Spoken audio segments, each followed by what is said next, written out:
వైఎస్ఆర్సీపీ పార్టీకి చాలా మంది నాయకులు దూరం అవుతున్నారు, కానీ ఒక్క నాయకుడు మాత్రం చాలా బలంగా పనిచేస్తున్నాడు వైఎస్ఆర్సీపీ పార్టీ కోసం, జగన్మోహన్ రెడ్డి గారి ఆశయాల కోసం. నిజంగా చెప్పాలంటే వైఎస్ఆర్సీపీ పార్టీకి ఎక్కడ డ్యామేజ్ జరిగినా కూడా ఈ వ్యక్తి ముందుండే వ్యక్తి. నిజంగా ఎవరు తప్పు చేస్తే తప్పు అని చెప్తాడు, ఒప్పు చేస్తే ఇది కరెక్ట్ అని చెప్తాడు.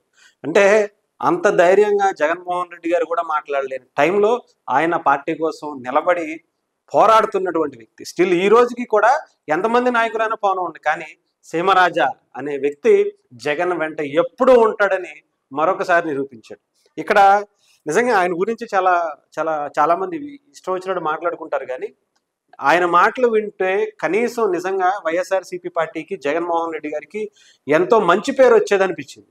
ఎక్కడా కూడా ఆయన మాటలు వినకుండా, ఆయన మాటలు పట్టించుకోకుండా, అన్నా మనకి డ్యామేజ్ జరుగుతుంది, నువ్వు ఇక్కడ చూసుకోవాలన్నా అని చెప్తా ఉంటే పట్టించుకునేవాడే లేడు.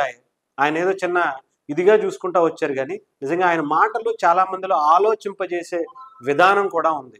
ఆయన స్లాంగ్ కావచ్చు, అవన్నీ కూడా చాలా మందిని ఆకట్టుకున్నాయి. మొన్న ఎలక్షన్స్లో మార్పు తీసుకురావడానికి ఆయన వంతు కృషి చేశాడు. అది వైసీపీ వినియోగించుకోలేదు, ఆయనను పట్టించుకోలేదు. కానీ ఈసారి ఒకసారి చూద్దాం. నిన్న మనందరికీ తెలుసు, రాష్ట్రానికి పద్మ అవార్డ్స్ కావచ్చు, ఇవన్నీ వచ్చే దేశంలో, వాటికి సంబంధించి ఆయన మాట్లాడినటువంటి మాటలు ఒకసారి విందాం.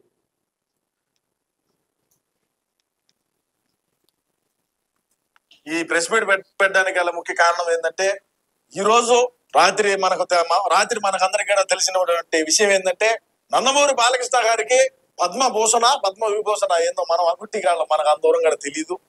సరే, ఏదో ఒక పురస్కారమా, ఎంత పురస్కారమా, ఏంటంటే ఏమంటారు, పురస్కారం ఇచ్చినారంట బాలయ్య బాబు. అన్న చేసిన కన్నా గొప్ప పనులు ఏమన్నా బాలయ్య ఏమన్నా చేసినాడా? బాలయ్య సరే క్యాన్సర్ హాస్పిటల్, అదే విధంగా అంటే ఒకప్పుడు, ఇప్పుడు ప్రస్తుతానికి ఇప్పుడు కూడా జగనన్నకి ఏమో శుభాకాంక్షలు చెప్పాలని ఆశ, కానీ ప్రస్తుతానికి చెప్తే మళ్ళా అది వేరుగా అర్థాలు వచ్చాయని చెప్పి మన జగనన్న కూడా చెప్పలా. అందుకోసమే బాలయ్యకు జగన్మోహన్ రెడ్డి అభిమాని అయితే, జగన్మోహన్ రెడ్డి గారికి సీమరాజు అభిమాని కాబట్టి నేను ఈ ప్రెస్ మీట్ పెట్టి మా అన్న తరపున బాలయ్యకు శుభాకాంక్షలు అయితే తెలియజేస్తున్నా. ఇక వీడియో లేకపోతే అన్నకు దేనికైతే ఈ పద్మశ్రీలు, పద్మభూషణలు అన్న బ్రహ్మాండంగా ఏ విధంగా రాజకీయాల్లోకి రాణించినాడు, శవాలు కనపడితే నవ్వినప్పటికీ అటువంటి యాక్టింగ్ ఎవడునా చేయగలుగుతాడు. ఇప్పుడు బాలయ్య యాక్టింగ్ చేస్తాడు, బాలయ్య కన్నా జగన్మోహన్ రెడ్డి గారు ఏ విధంగా యాక్టింగ్ చేస్తాడు, బ్రహ్మాండంగా యాక్టింగ్ చేస్తాడు.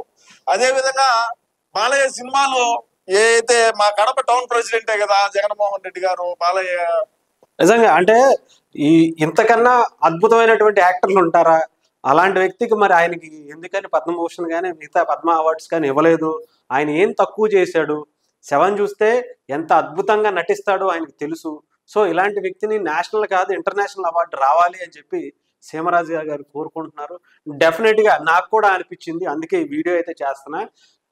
జగన్మోహన్ రెడ్డి గారికి ఆస్కర్ అవార్డు ఇచ్చినా కూడా తప్పు లేదనిపిస్తుంది. నిజంగా మరి అలాంటి అవార్డులు ఎన్నున్నా సరే ఆయన యాక్టింగ్ ముందు, ఆయన చేసే పర్ఫార్మెన్స్ ముందు ఎవరైనా సరే దిగదుడిపే. అలాంటి నటుడు జగన్మోహన్ రెడ్డి గారు. ఆంధ్రప్రదేశ్కి దొరికినటువంటి ఒక అద్భుతమైనటువంటి నటుడిని మీరు గుర్తించలేకపోతున్నారు. డెఫినెట్గా దీని మీద గుర్తించి ఆయనకంటూ ఒక ప్రత్యేక భాస్కర్ అవార్డులో ఉండే అవి కూడా ఏమన్నా ఇస్తే బాగుంటుందేమో. మరి అలాంటి వాటి మీద దృష్టి పెట్టి ఆయన డిమాండ్కి మేము కూడా ముందుకు తీసుకొస్తున్నాం. మరి సీమరాజా గారికి కూడా వైఎస్ఆర్సీపీ పార్టీకి ఇలాగే ఆయన వెన్నంటే ఉండి ఆయన మాట్లాడలేనటువంటివి ఇవి. అలాగే వైఎస్ఆర్సీపీకి ఏ మాత్రం డ్యామేజ్ జరిగినా కూడా ముందుండి వచ్చే వ్యక్తి, కష్టపడే వ్యక్తి, వన్ అండ్ ఓన్లీ. ఎంతమంది అయినా పోనుండే ఆయన ఒక్కడే నుంచుంటాడు. జగన్మోహన్ రెడ్డి గారు ఓ పక్క, ఈయనో పక్క. వీళ్ళిద్దరే వైఎస్ఆర్సీపీ పార్టీకి మరికొద్ది రోజుల్లో కీలకమైనటువంటి నాయకులుగా, బలమైన నాయకులుగా అయితే కనిపించబోతున్నారు అనుకోవచ్చు.